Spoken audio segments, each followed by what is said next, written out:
Kadang-kadang kan tertanya-tanya bila lah nak dapat sebuah rumah idaman ni. Asyik menyewa je, bulan-bulan dah mahal. Dan tadi saya ada terbaca dekat Lunas Kedah ada nak buat sebuah apartmen. Jenis perumahan tu servis apartmen pertama di Lunas. Booking fees dia pun free tau, zero deposit dan akan jadi hak milik kekal. Menarik kan? Luasan apartmen tu 900 square feet dan ada 3 bilik tidur dan 2 bilik air.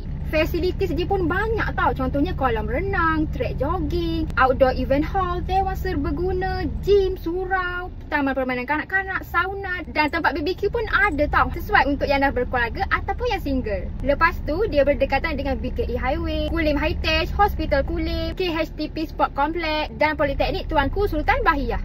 Dan yang menariknya harga bermula RM252K sahaja. Bulan-bulan jatuh dalam RM1,000 sahaja. So yang mana nak buat aset, nak jadikan Airbnb ataupun yang nak buat rumah sewa pun sesuai sangat. Harga rumah pula akan naik dari semasa ke semasa. So inilah peluang kita untuk buat investment. Investment dalam hartanah ni sangat berbaloi. So korang jom dapatkan rumah idaman dekat servis apartmen pertama di Lunas.